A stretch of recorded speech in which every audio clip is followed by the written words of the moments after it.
प्रश्न, कुदरत की इस रचना में जीव ने पहला कर्म खुद किया या करवाया गया? वही प्रश्न है। जीव कुछ नहीं करता, जीव से करवाया भी जाता है, जीव से भुगतवाया भी जाता है। इच्छा उसकी,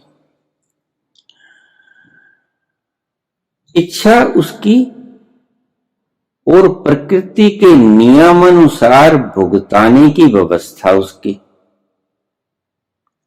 कर्म करवाने की इच्छा उसकी और प्रकृति के नियमानुसार उस कर्म का फल भुगतवाने की इच्छा उसकी। फिलोसॉफिकल सवाल हैं, दार्शनिक सवाल हैं, गहरे हैं। अगर समझ में आ जाएं तो आपका भ्रम टूट जाएगा। ना आप करता हो, ना आप भोगता हो। ईश्वर आपके द्वारा करता है, ईश्वर आपके द्वारा ही भुगतवाता है फल को।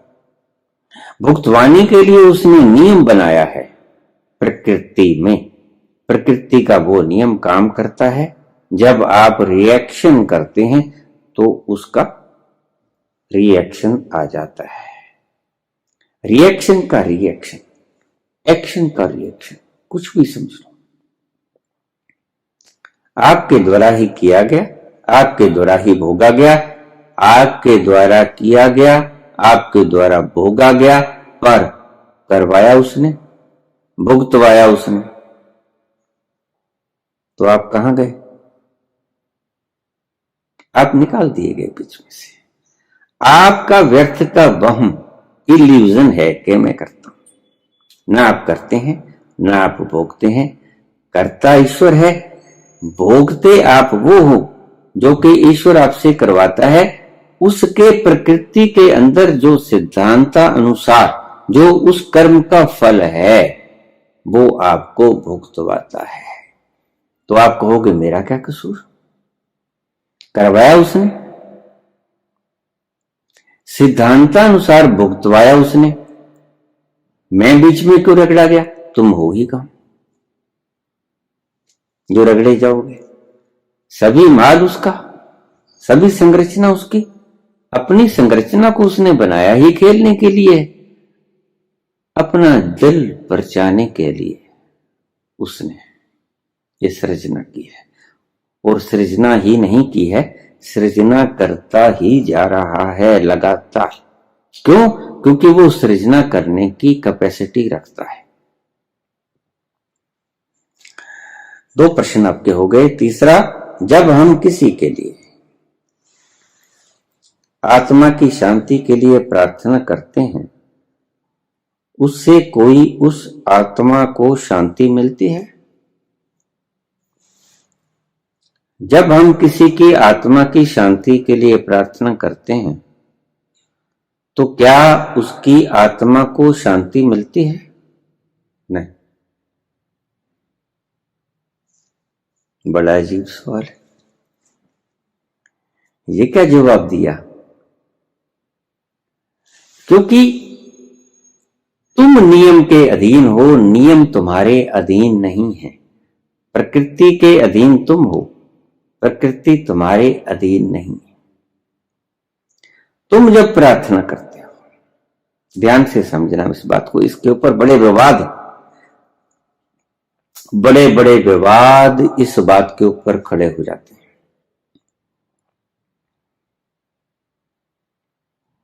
तुम कहते हो कि हम किसी की शांति के लिए, विश्व की शांति के लिए, किसी आत्मा की शांति के लिए, किसी दिवंगत आत्मा की शांति के लिए प्रार्थना करते हैं, तो क्या वो लगती है उस आत्मा को? नहीं लगती। तुम्हारी कोई भी अरदास, तुम्हारी कोई भी प्रार्थना, तुम्हारा कोई भी दान तुम्हारे को ही फल देता है। जिसके प्रति कर रहे हो वो नहीं देता, उसको नहीं लगता, तुम्हें फल मिलता है। जैसे जब तुम क्रोधित होते हो,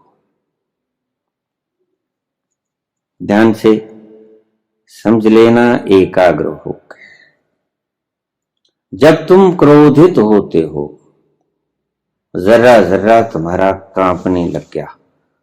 वैज्ञानिक कहते हैं कि जब व्यक्ति क्रोध में होता है तो उसके भीतर कुछ ऐसे जहर ग्रंथियां बिखेरना शुरू कर देती हैं, पैदा करना शुरू कर देती हैं, जो कि जहर होती हैं और उसके शरीर के अंगों को विकृत कर देती हैं। जब आपने क्रोध किया, उस क्रोध का फल जहर के रूप में आपके खून में मिल गया। क्रोध किसने किया? आपने। फल किसने भोगा? आपने। वो जहर आपके शरीर के लहू में मिल गया। जब आप प्रार्थना करोगे, अरदास करोगे, आप देखना आपको कितनी शांति मिलती है।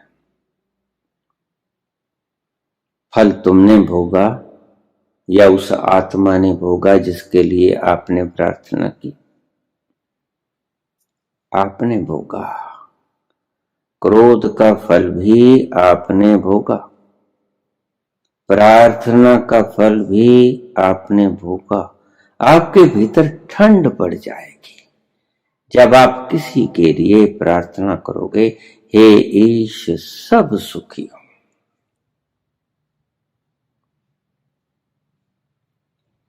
दूसरों के लिए की गई प्रार्थना से शांति तुम्हारे मन में, तुम्हारे लहू में, जब तुम शांत होते हो। एक बात तो कह दी साइंटिस्टों ने कि जब तुम क्रोध में होते हो तो हमारी ग्रंथियां जहर उगलने लगती हैं और हमारे खून में मिल जाती हैं वो जहर, और हमें उस खून को दूषित होते देखना पड़ता है। फल हमने भुगत लिया, हमने क्रोध किया, क्रोध से जहर पैदा हुआ, ग्रंथियों के द्वारा हमारे खून में मिल गया, हमारा खून विषैला हो गया, फल हमने भुगता। हम अगर किसी के लिए प्रार्थना करेंगे, हाथ जोड़ेंगे, ईश्वर से प्रार्थना करेंगे, हे ईश्वर सब सुखी। पंथ में सुबह उठकर शरबत का भला मांगा जाता है। तुम्हारे शरबत का भला मांगने से शरबत का भला नहीं होता। जब तुम किसी के लिए शरबत का भला मांगते हो, दूसरी खोज मैं आपको बता दूं, पहली खोज वैज्ञानिकों ने कर दी, दूसरी खोज मैं आपको बता दूं, शायद कभी विज्ञान कर ले। जब भी आप प्रार्थना के क्षणों में आते हो, जब भी आप अरदास के क्षणों में आते हो, तो आपके भीतर की ग्रंथियां अमृत उगलना शुरू कर देती हैं, जहर नहीं।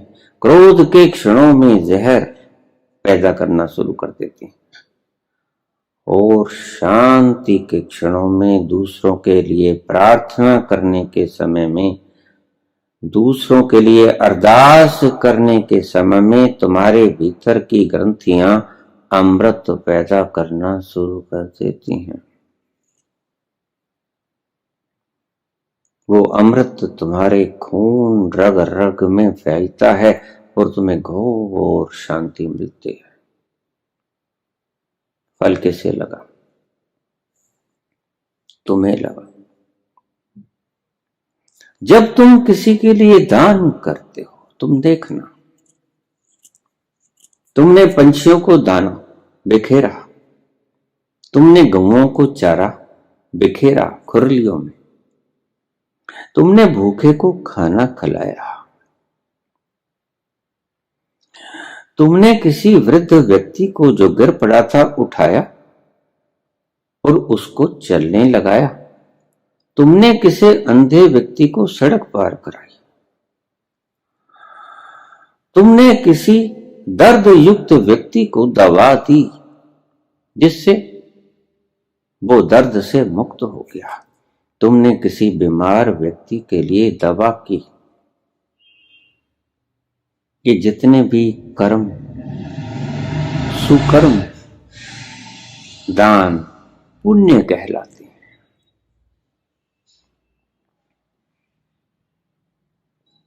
जिस वक्त तुम ये पुण्य कर्म करते हो, दान करते हो, भूखे को खाना खिलाते हो, प्यासे को पानी पिलाते हो,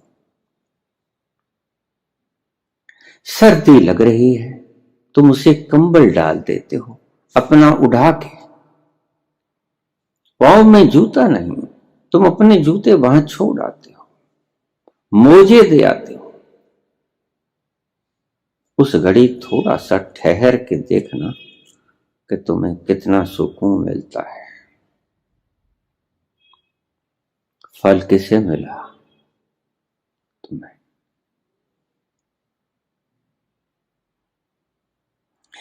तुम दान करते हो, ऐसा नहीं है कि फल एक व्यक्ति को नहीं मिलता, दो को मिलता है। कैसे? तुम दान करते हो, तुमने भूखे को खाना खिला दिया, वो तृप्त हुआ, उसकी आत्मा तृप्त हुई, उसका पेट भरा, उसके भीतर शांति पड़ी, शीतलता आई, खुश हुआ। जिसको आपने खाना खिलाया उसका पेट भर गया, वो शांत हुआ, वो खुश हुआ। और आप अपने भीतर भी उतर के देखना कि जिस वक्त आप भूखे को खाना खिलाओगे, आपके भीतर ग्रंथियां रस पैदा करना शुरू कर देंगी। सिर्फ क्रोध में ही रस नहीं पैदा करती विशैला, करुणा में भी रस पैदा करती है अमृत।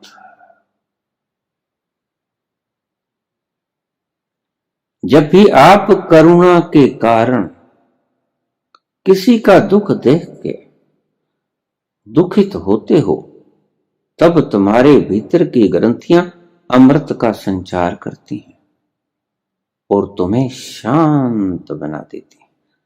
ये दूसरी खोज मैं तुमसे कहता हूं, साइंटिस्ट करें। इस खोज को पाएंगे कि हमारी ग्रंथियां क्रोध के क्षणों में जो जहर उगल रही थी, करुणा के क्षणों में, दान के क्षणों में, सहायता के क्षणों में, प्यासे को पानी पिलाने के क्षणों में, दूसरों का कल्याण करने के क्षणों में भीतर की ग्रंथियां अमृत उगलेंगी। और जैसे ही भीतर की ग्रंथियां अमृत उगलेंगी, तुम शांत हो जाओगे। तुम्हारा किया हुआ दान दो व्यक्तियों को फलीभूत होगा, भूखे की भूख मिटी, तुम्हें शांति मिले। इसे कहते हैं दो तरफा लाभ। और अगर तुमने पाप किया, कोई जाता व्यक्ति छुरा भोंक दिया, दुख हुआ, तकलीफ हुई, गिर पड़ा, तो आप देखना दर्द आपको भुगतना पड़ेगा। वो आपके खाते में प्लस आपके कंप्यूटर में फीड हो गया कर्म।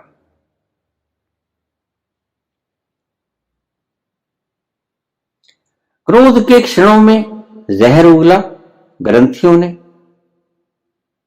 आपका रक्त दूषित हुआ, कोई ना कोई अंग आपका नुकसान करेगा वो जहर। और जैसे ही आपने दान किया, आपने बांटा,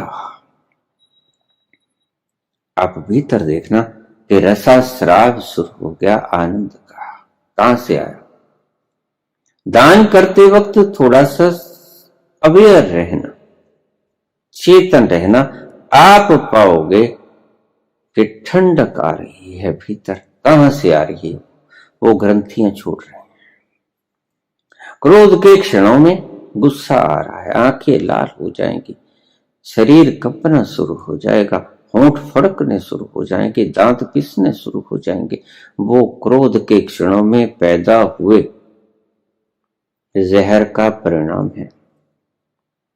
दान के क्षणों में या लंगर बता रहे हो, कहीं अपने हाथ से जरूरतमंदों को दान कर रहे हो,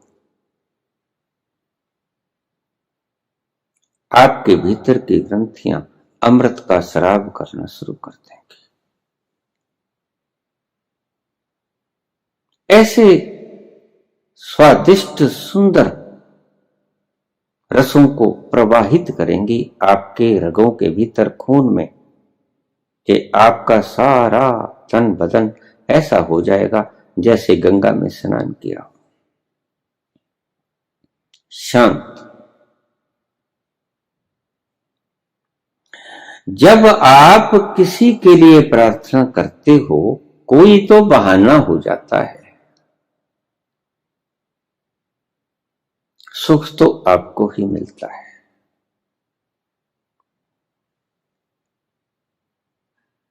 जिसके लिए प्रार्थना करते हो और जिसके लिए क्रोध करते हो, फल उसे नहीं मिलता, उसको कोई फर्क ही नहीं पड़ता, उसको पता भी नहीं होता।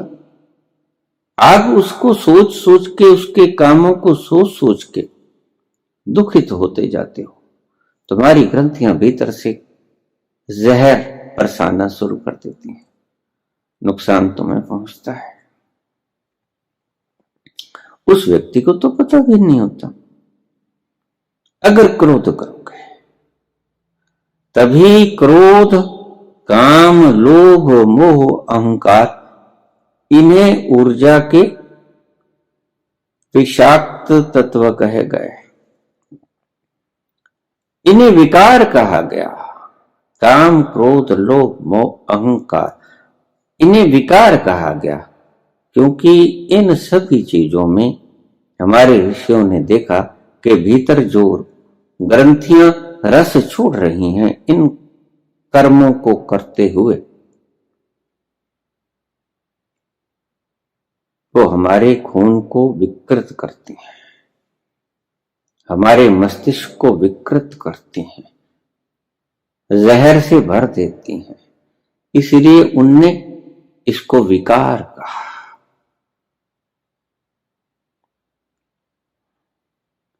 आप क्रोध में भी मजा ले सकते हो,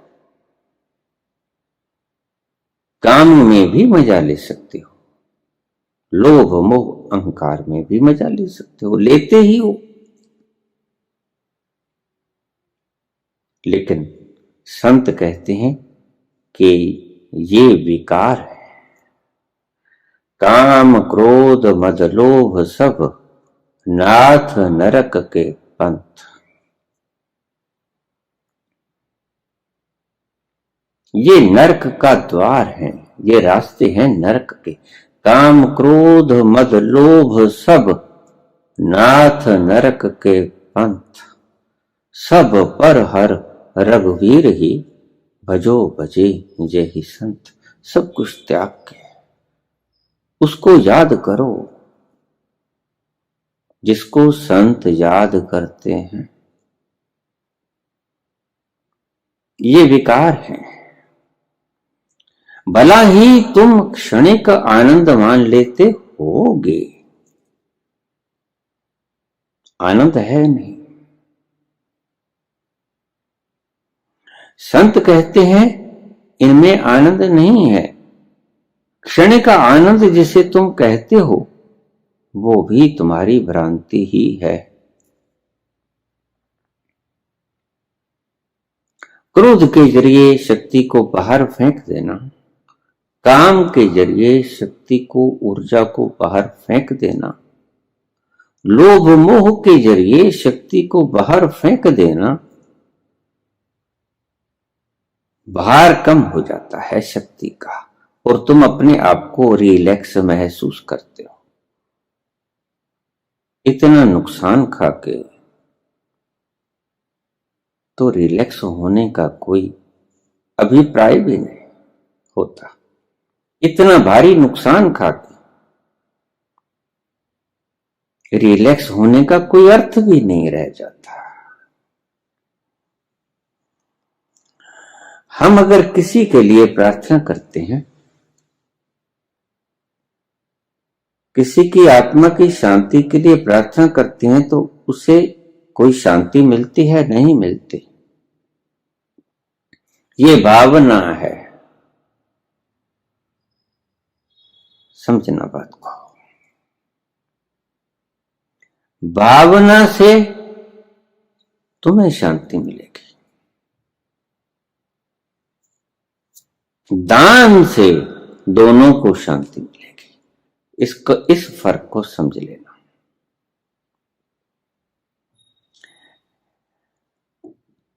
भावना रखोगे कि ये सुखी हो जाए तो तुम्हें शांति मिलेगी। भावना रखोगे कि ये दुखी हो जाए, तुम्हें दुख मिलेगा। जहर पैदा करेंगी ग्रंथियां। लेकिन अगर भावना न रखोगे, कर्म करोगे, किसी को दान कर दिया, किसी भूखे को भोजन खिला दिया, तो दोनों को शांति मिलेगी, दोनों को तृप्ति मिलेगी। इसलिए दान का इतना महत्व बताया गया। दान में किसी का कुछ नहीं घटता है, काम में दोनों का घटता है, क्रोध में दोनों का घटता है। कोई सामने आदमी खड़ा है, आप उस पर क्रोध कर रहे हो, वो उसके प्रत्युत्तर में आपको उस क्रोध का जवाब दे रहा है। उसका भी घट रहा है, आपका भी घट रहा है। भूखा है, आप उसको भोजन खिलाए जाते हो, आपको भी तृप्ति मिलती है, उसको भी तृप्ति मिलती है। शुभ कर्म से समझ लीजिए इस बात को, आपको भी खुशी मिलेगी, जिसको आप खाना खिलाओगे उसको भी खुशी मिलेगी। लेकिन जिसके लिए तुम तीसरी बात कहते हो कि हमने तो ये खाना उस व्यक्ति के लिए खिलाया, उसको नहीं मिलेगा, आपको मिलेगा। आपने क्रोध किया, आपको फल मिला, अशांति का रूप में। आपने प्रार्थना की, आपको फल मिला, शांति का रूप में।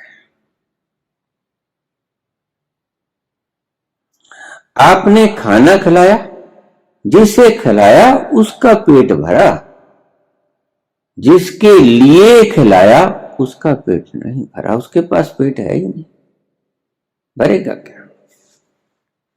थोड़ा समझ के चलेंगे तो समझा आ जाएगी बात। आपने किसी भूखे को भोजन करा दिया, उसकी आत्मा तृप्त, आपकी भी आत्मा तृप्त। क्योंकि जब आप दान करते हो, भूखा भोजन करेगा, वैसे वैसे तुम्हारी भीतर की ग्रंथियां अमृत को पैदा करना शुरू कर देंगी, तुम्हारे खून में वो अमृत मिलना शुरू हो जाएगा। उसका पेट भरा, आपके भीतर ग्रंथियों ने श्राव किया अमृत का, आपको फल मिल गया, बहुत आनंद आया। इसलिए जिन्होंने दान न दिया हो वो आजमा के देखें, कुछ पंछियों को चारा चोगा डाल दें, दाना डाल दें, गाय को, किसी गरीब भूखे को, किसी को सर्दी में वस्त्र दे दें, कंबल दे दें ओढ़ने के लिए, जरूरतमंद को, तो आप देखोगे कि जिसको दिया गया उसकी आत्मा बड़ी प्रसन्न होगी, आपको भी प्रसन्नता होगी। दान में आप खुल जाते हो, लोभ में आप सुकड़ जाते हो।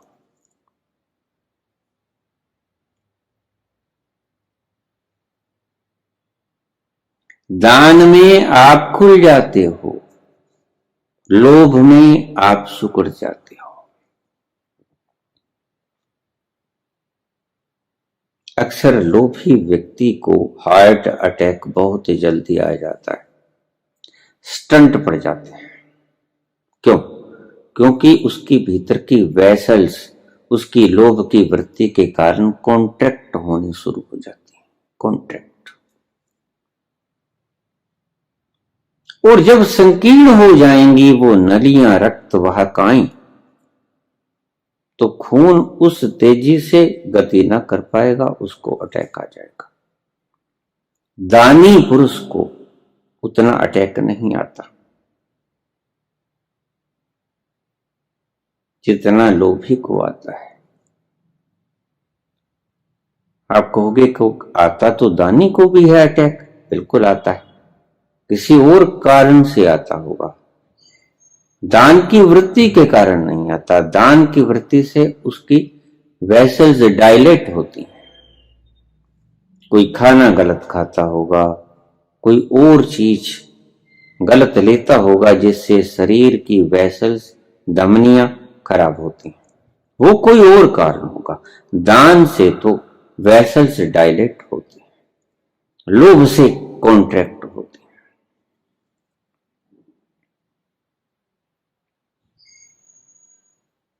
ये सभी काम, क्रोध, मद, लोभ सब नाथ नरक के पंथ। नरक कहते हैं दुख को, उस नरक को नहीं, नरक दुख। जिस कर्म से तुम्हें दुख मिले वो नरक, जिस कर्म से तुम्हें दुख भोगना मिले, भोगना पड़े, वो नरक। काम, क्रोध, मद, लोभ सब नाथ नरक के पंथ। सब पर हर रघुवीर ही, सब कुछ छोड़ छाड़ के भजो भजे जही संत, रघुवर को भजो। तुलसीदास के शब्द हैं, क्योंकि रघुवीर के वो भक्त थे, उन्होंने रघुवीर शब्द लिख दिया। सब तज सब कुछ छोड़ के रघुवीर ही, भजो भजे जही संत, जैसे संत भजते हैं। सब कुछ छोड़ के उसको भजो, परम पिता परमात्मा को भजो। वो जो रमता है सबके भीतर, कण कण में रम रहा है, उसको भजो।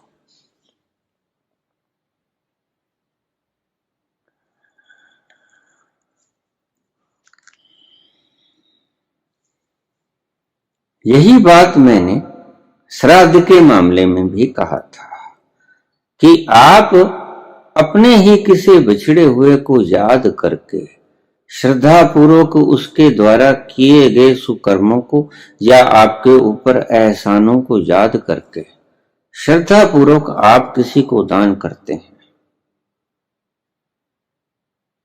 तो वो आपको शांति देगा। उस व्यक्ति को तो पता भी ना चलेगा आप भी कहीं से मर के आए हो। किसी दिन आपको ऐसा हुआ कि मुझको किसी ने खाना खिला दिया है? भूख रोज लगती है, रोज आपको खाना खाना पड़ता है। अगर आपके लिए किसी जहां से मर के आए हो, वहां से आपके लिए किसी ने श्राद्ध कर्म किया हो, माला पुड़क खिलाया हो, अच्छा खीर खार खिलाया हो, तो आपका पेट भरेगा कि नहीं भरेगा? लेकिन आपका नहीं भरेगा, क्योंकि आपने नहीं खाया है, खाया है उस ब्राह्मण ने, पेट उसका भरेगा, उसकी आत्मा तृप्त होगी, आपको सुकून मिलेगा। सिर्फ सुकून बहुत बड़ी चीज है। आपका आप भय मिटाने के लिए दान करते हो, श्राद्ध करते हो कि हमारे पितर हमसे नाराज ना हो जाएं।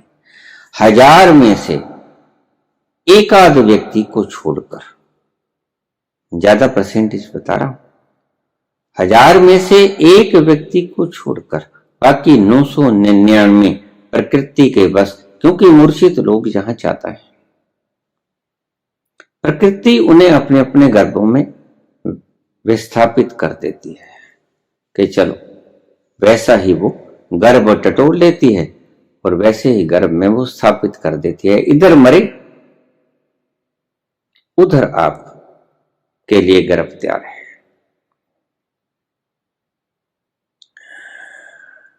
जो थोड़ा बहुत वक्त लगता है उसका हम पक्का पक्का अंदाजा नहीं लगा सकते। हम कर देते हैं, रस्म चौथा भी कर देते हैं।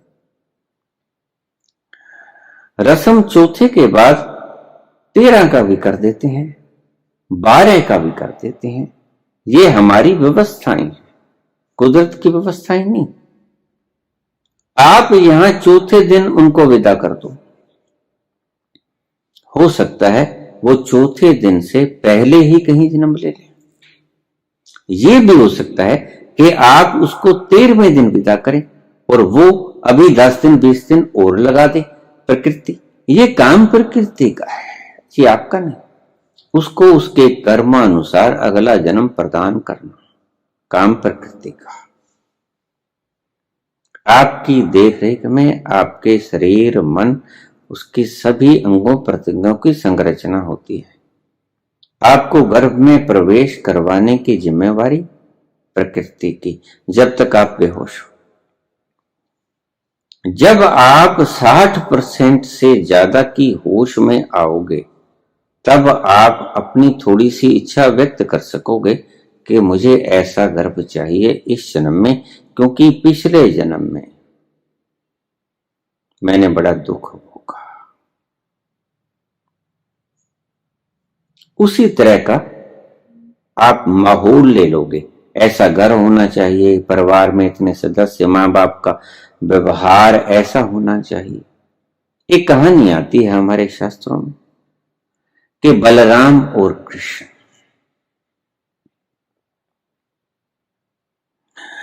जब राम और लक्ष्मण, ये दोनों के अवतार गिने जाते हैं। त्रेता युग में राम और लक्ष्मण दोनों थे, लेकिन लक्ष्मण छोटे थे। लक्ष्मण जो काम को जैसे हल करना चाहते थे, राम उस तरह से उसको हल नहीं करते थे। लक्ष्मण क्रोधी स्वभाव के थे, लेकिन राम बड़े शांत स्वभाव से उस काम को वैसे ही निपटाते थे। लक्ष्मण को बड़ा तकलीफ होती थी। तो लक्ष्मण कहने लगा कि मैं भैया अगले जन्म में बनूंगा तुम्हारा भाई, पर छोटा नहीं, बड़ा भाई बनूंगा।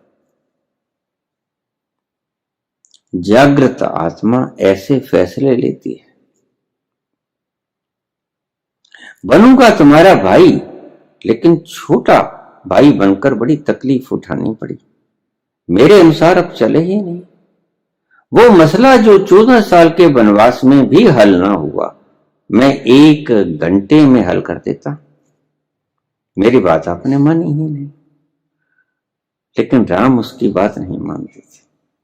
राम शांति प्रिय थे।